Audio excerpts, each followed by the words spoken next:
The other day, I started typing in a few keywords for my Google search. Before I could get my thought across, the following questions came up. What should I do when I hate my job? What do I need to do if I hate my job? When do you know if you hate your job? Wow, that concerned me, and thus we have an episode to talk about it. I just started a new job and I hate it. Episode 71. Join me.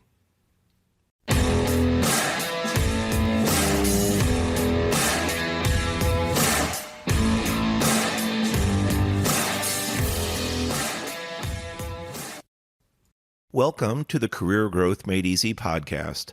I'm your host, Craig Ansell, and we're rolling right in to episode 71. I just started a new job and I hate it. Change is difficult for most people.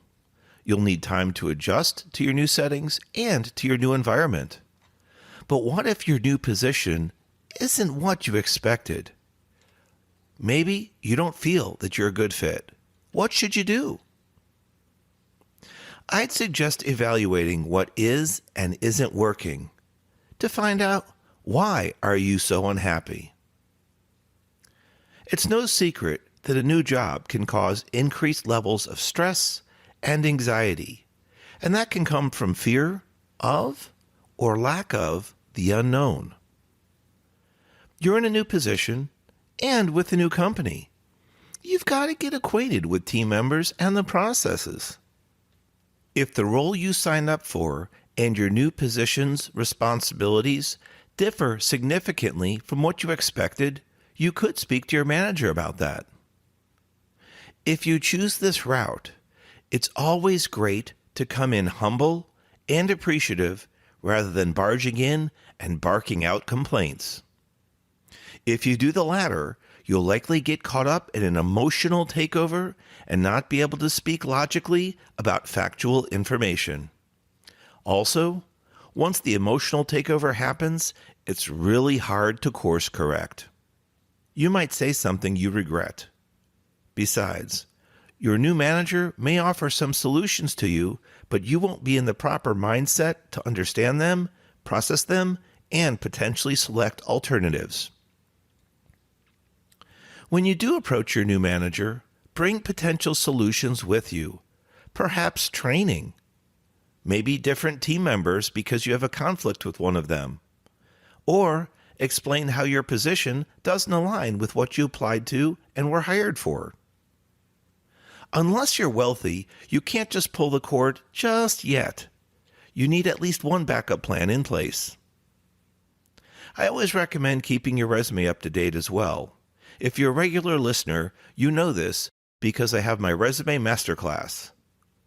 Not only can you create your first resume with minimal to no confusion, stress, or anxiety, but you can also update it as well as totally redesign it. And this is really helpful if you've been in the workforce for quite some time and you're not sure what stays and what goes on your resume. Resumes need to be incredibly short, 1 or 2 pages. You've got to have the right content on that resume to grab someone's attention. So, if you don't know where your resume is, you're not sure the last time you updated it, you should take a look at craigansell.com and check out our Resume Masterclass. It now comes with a new bonus, our all-new Cover Letter Masterclass, and you can find out more at my website. You may not know the next time you're going to need a cover letter, but when you do, you'll be covered.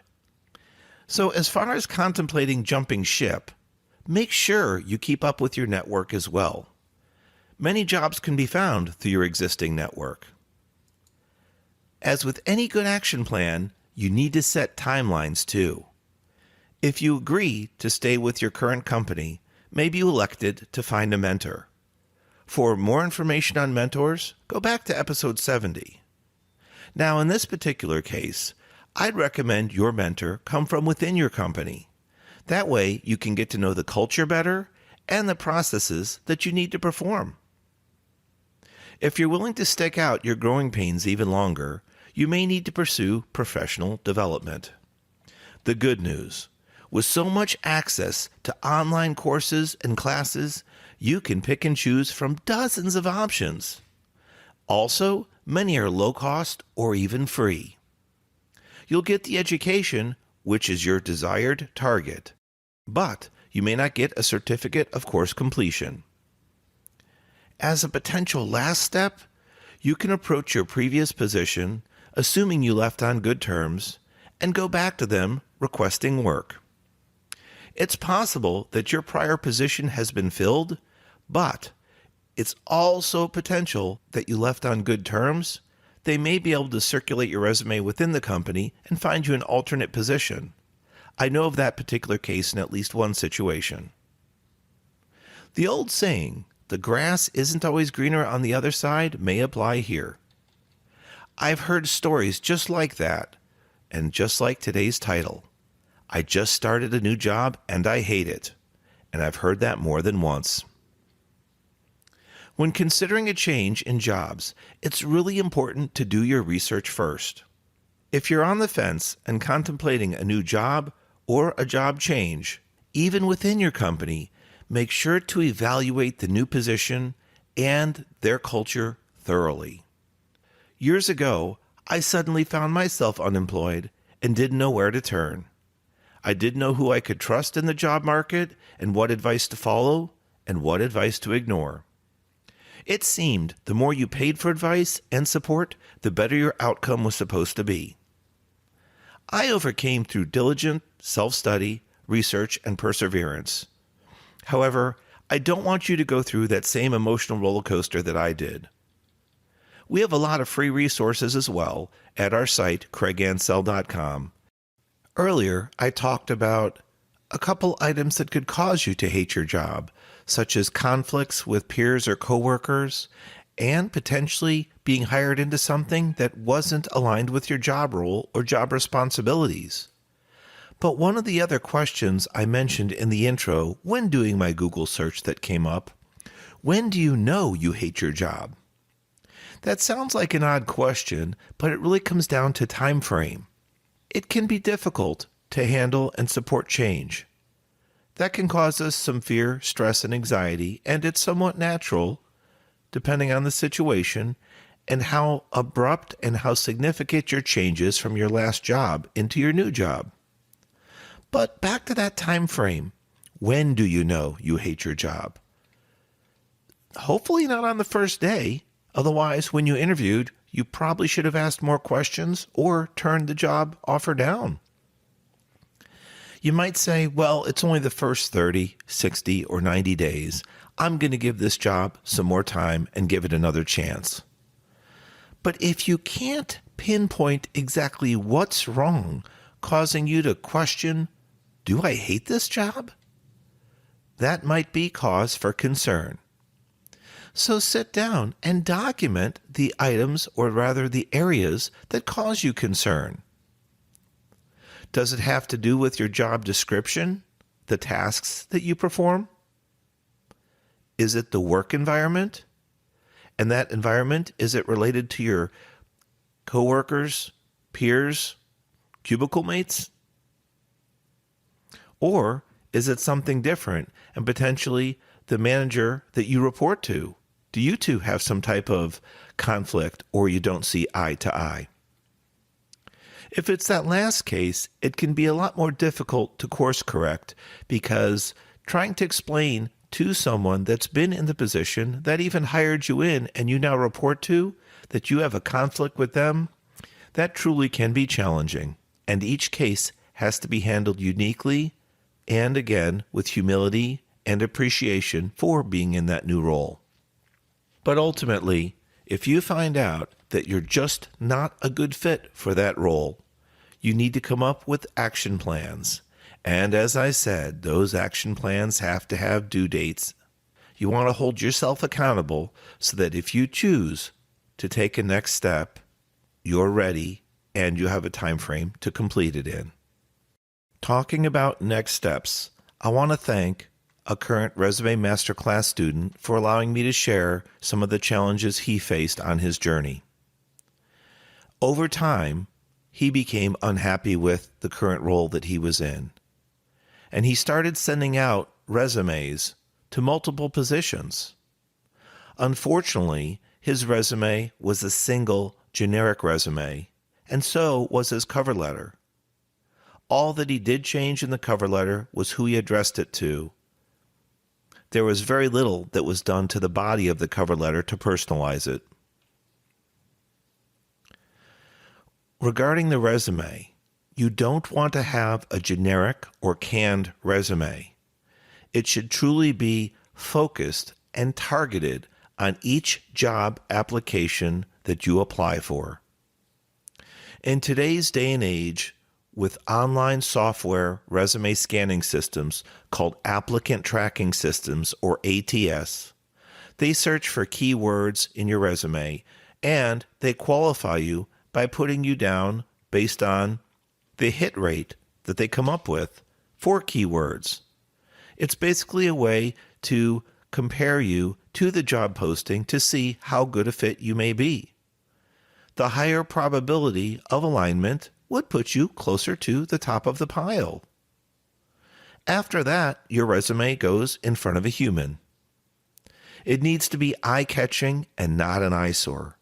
It needs to have adequate white space and great formatting. From there, the content's got to stand out. It's got to show your value. Unfortunately, for this Resume Masterclass student, he had submitted his generic or canned resume to close to a dozen positions. He got little to no feedback and little to no interview activity.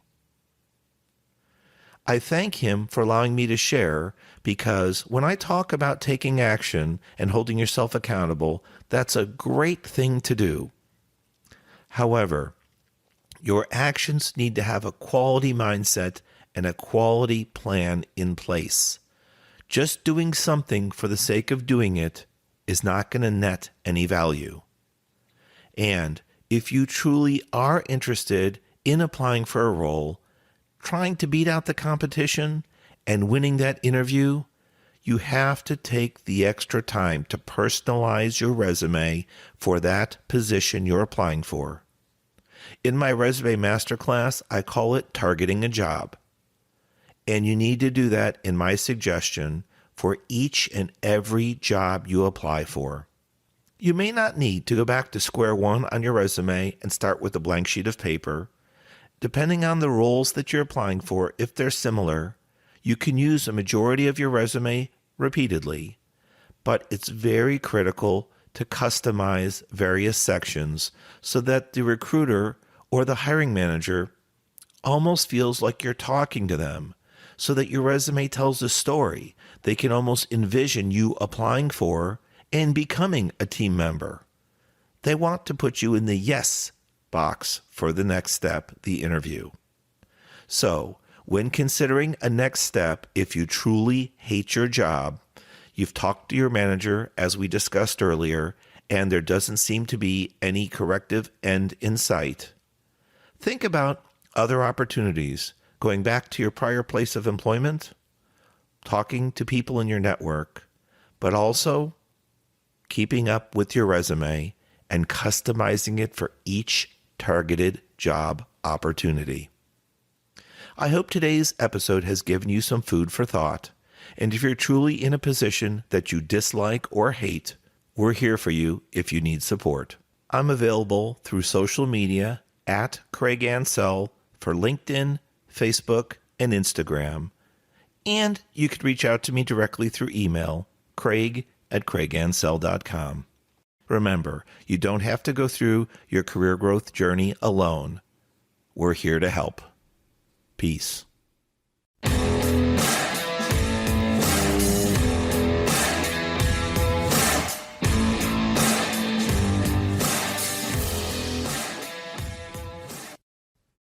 Thanks for watching. If you've enjoyed this episode, be sure to subscribe to our channel. New episodes every Monday. In the meantime, why don't you follow us on social media at Craig Ansell on Facebook, LinkedIn, and Instagram. To book a coaching appointment, download our free guides, or join our email list, check out the links in the description below.